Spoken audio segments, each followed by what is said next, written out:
finished. This is my BE power washer, and it was very poorly configured for dragging it out of the shed and up the bumpy grass, and it was just a bear to drag around. And I have altered it. I've added some pipe right here to extend the handle up, and then I moved the handle, or the back handle, I moved that to the side with the wheels so that it actually can roll around just like a hand truck. And I swapped that thing to over there so that, so it won't be in the way. And another important thing I did was I labeled that it has an on switch. So, because I yanked on this bastard for about 3 or 4 minutes before I gave up in fatigue, and then looked at it harder and went, "Oh, the switch! Ah!" That was embarrassing. Good workout, though. But anyway, just look how this puppy rolls around now. Man, it's just a dream come true. Vastly, insanely better. And then, for some reason, the way the handle is configured, it shuts off because of spring pressure automatically. But the problem is, if you leave it shut off for more than like 30 or 40 seconds or so, the pump here continues to bypass, and then it'll start to boil the water in there, and then all kinds of bad things can happen. And they say, don't ever let it off for like a minute or 30 seconds or something. I mean, leave it shut off. I mean, the handle shut off if the engine's still going. Or bad things can happen. What the heck, man? Why didn't they design this thing differently? So I found a little spring and a little bolt, and it acts as a catch, which holds the spring that holds the valve open, basically. And why they had one of these things here to keep the thing from being triggered, that I will never, ever, ever know. Man, but now, I mean, I've destroyed my warranty. Obviously, I have no warranty on this thing now, but that is a darn good engine. It's a Honda knockoff made in China. I mean, if you're going to have a knockoff, at least it's a Honda knockoff. And a good pump with a nice little window with a so you can check the lubricating oil really easily. And it starts easily, and it has a little oil pressure switch right about there that shuts it off if it loses oil pressure. Man, that's a Cadillac of one-cylinder engines like this. So I set this thing up so that it'll be constantly on, and you would think that it would blow out, but it won't, because you just set the thing on the hook right there. And the hooks are vastly better now because, I mean, they're the same hooks, but when this thing is up a long way, the handle I would be dragging it up the hill through that bumpy, rough grass, and then the freaking handle would fall off, and I'd end up dragging the thing by the hose. Just made you feel like didn't make you feel like you wanted to scream, but it made you feel like the scream was coming whether or not you wanted it. I don't know why people say it makes me feel like I wanted to scream. You don't want to scream. It's just going to happen. So, now, by violating the shit out of the warranty and redesigning their poor design, I have created a very nice, usable BE pressure washer out of what they had in the store. And now it's winter time and I can't use it. I mean, I could use it. I think I'll test it tomorrow, but that's about it. So, fun, good times. Nice little project. And man, it's amazing how satisfying making something that's actually useful out of poorly designed apparatus. It's amazing how satisfying that is. I love it. Well, anyway, I was just interacting with Sexy Migto. I like his name. on YouTube, and he was talking about. I mean, it really made me remember what it was like to be a young man. He was talking about how he was very lonely and how he thinks he might have a porn addiction, but I don't know if he does or not. But basically, he's complaining, and rightfully so, about how feminist groups are all against porn, and then they don't seem to understand that men have a absolute physical mandate that they must ejaculate at least once every week or so, because there are biological reasons for it. Basically, the testicles produce sperm, and then that's stored in this little tube in your behind your prostate gland, and there's no life support for those sperm cells. So as soon as they're produced and stored in that tube, they've got an expiration date, and they will slowly die if you don't get rid of those things. And basically, if that occurs and you're in a situation where you can't get rid of it, the sperm cells die and begin to decompose inside your body, right? And that's not a healthy situation. And even if you are like religiously against masturbation, right, it's gonna happen anyway, because that your body will get rid of that stuff. And it'll do it while you're asleep, and then when you wake up, you have a mess to clean up. It's called a wet dream.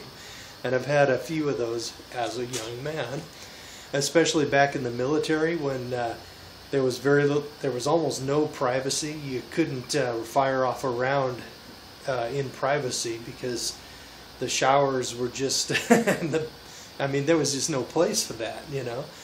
But basically, that is only one drive. I mean, men absolutely have to get rid of that material because it expires and it must be gotten rid of, basically. And if you don't do it while you're awake, your body will do it while you're asleep. And it was a drag. Well, anyway, then there's another drive. There's a drive of pair bonding, which is what he, I think, is feeling right now. Or, ooh, man, we got some wind. I think I'll close this garage door a little better. I gotta fix that thing. Anyway, that pair bonding instinct, I guess you could call it, is very strong in guys. Women, I don't know if it's all that strong, because every time they turn around, there's another guy right there, you know. So they don't really have to have that. They might feel a little of that when they're in their 30s, because the guys are not there as much as they once were. But anyway, that pair bonding instinct is basically, it's what drives a young man to be willing to have a monogamous relationship with one woman and support her kids until they are adults, and basically support a family and do that whole thing. And that's a lot of work, and it's enormously stressful, enormously fatiguing. I mean, it costs a man his life, basically, because it's the work of a lifetime to raise a family, especially these days. But anyway, what could possibly motivate a guy to be willing to do that, besides long-range planning, meaning that if you raise your kids they will, in theory, support you in your old age. And in fact, in China, parents have a legal right of their sons to for support, basically. So basically their sons are their retirement or part of their retirement savings, I guess you could call it. And if a son does not, if he blows them off and he says, no, I'm not supporting you, supposedly he can go to jail for that. Now, of course, women get the vagina pass, and they don't have to do that for some weird reason, even though a lot of Chinese women make a lot of money, and they're not legally obligated to support their parents, which is weird. But in any case, that extremely strong pair bonding instinct that we call loneliness, I think it's, I mean, people call it loneliness when they miss other people or they're alone or something, but they also call it loneliness when they are driven by this pair bonding instinct to find love and then, you know, start a family and all that stuff. But I think it's a different instinct. I think it's just a pair bonding instinct. And men have phases that they go through in their lives, right? Now, I have seen those phases because I'm almost 50. I was a young man, right? And then I had that, I was extremely horny as a young teenager. And then, of course, when I got older as a teenager, that it started, that pair bonding instinct, that loneliness, you know. And if you don't get the pair bond that you want, you know, you start feeling that lonely, desolate, sterile, hopeless agony, basically. And I think that might be that pain. I mean, it's real pain, trust me. I mean, it's like, they call it a heartache. I mean, it actually can feel like your heart is aching. I remember it very, very well. And it almost seemed to me, as I grew older, that part of me was dying. I mean, it felt seriously bad. And then after maybe up to about age 28, 27, 28, 29, it just stopped. I mean, it petered out and then ended up just stopping. And a few years later, I went MGTOW, but that I don't think they're related. But that, have you ever seen that movie, The Jerk, with Steve Martin, where there was a scene where he was so lonely for some woman, he was saying, "So and so, where are you?" And then it showed a couple houses down, just some other guy in that same boat going, "So and so, where are you?" You don't hear women doing that, do you? Well, anyway. But in my experience, that pair bonding instinct goes away, and I think there's a reason for it, right? As a man is just starting out and as an adult, I mean, nature just hammers the living shit out of him to pair off, you know, to get that pair bond. And then, of course, once he's got that pair bond, you know, historically they'd set him up with somebody, you know, and then that love, of course, when it doesn't happen, which it generally doesn't, if he still had that pair bonding instinct, that could, in theory, prevent him from maintaining a monogamous relationship. And he'd be searching and running around from woman to woman to try to find that love. But basically, once he's already established in the relationship, and even though it isn't really all that great, which it generally isn't, basically that instinct appears to peter out, and then you're into the day-to-day business of supporting a family, but the desire or the agony, the agonized goading that nature inflicts on us guys to start a family, that goes away. So then you become more focused on supporting the family that you already have, right? And that is a good way for a guy historically to spread his genes around, to be very, to really maintain the genetics that you already have produced. These days, of course, with welfare and all that, and the massive disposable marriages and everything, these days the tournament style of reproduction seems to be more viable. But oh well, what can I say?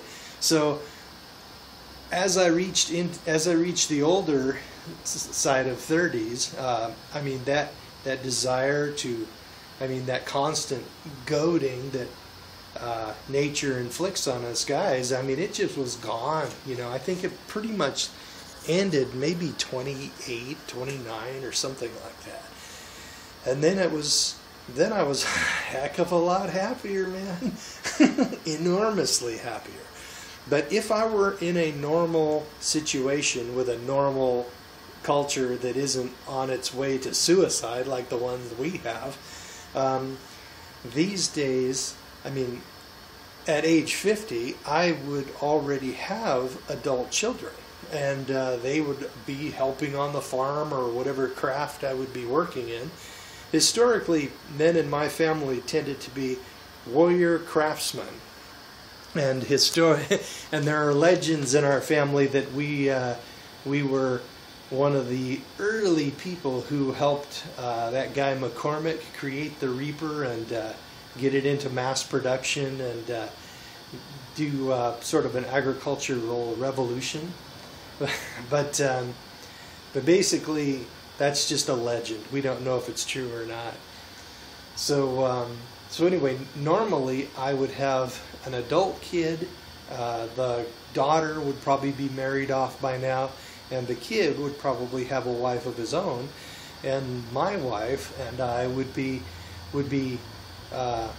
doing less vigorous things and doing a lot of management and advising the young couple on how to do this and that, and teaching the grandchildren, right? But that's a healthy, functioning society, of which we don't have. So I think in closing, or in summary, men have phases that they go through in their life. When they're just hit puberty, they're really horny and all that. And then when they get about 16, 17 through 28 or so, they have that strong pair bonding drive that's just goading the shit out of them to pair off, right? A friend of mine once was feeling very lonely, and I said, "What's the matter?" And he said, "Nature is punishing me for not having a girlfriend." And it was. I could relate, So anyway, and then, of course, when you reach over 20, out of your 20s and into your 30s, that pair bonding instinct seems to dramatically decrease. At least it did with me. And it was freaking gone when I was 40. I like to say that I'm like 5% as horny as I was as a teenager, but, I think a lot of that is the pair bonding. If I had a chance to get laid with, a friendly lady around here, I would probably get laid about maybe every 3 days. If you do it any longer, more often than that, at my age, it's just pointless. It's a waste of time. But every 3 days, you're sort of charged up enough that it has actually a very good experience. Now that recharge point would have been about 30 minutes as a teenager, but oh well, things change. So, and that's the So in summary, I basically just rebuilt my BE pressure washer, and it is just so cool. And then I also covered the phases that guys go through in their desire to create families and pass on their genes and all that good stuff. Well, I guess that's about it. A little disorganized, but there you are. Later. Oh, I almost forgot. I just went over 1,000 subscribers. Go figure. I haven't really been keeping track, but Men Are People pointed it out, and I'm subscribed to him. And I was, pleasantly surprised, I mean, I don't have a vagina, so therefore, I guess I actually earned the subscribers that I actually had. So there you go. Because certainly nobody's subscribed to me for my appearance, Oh well. Later.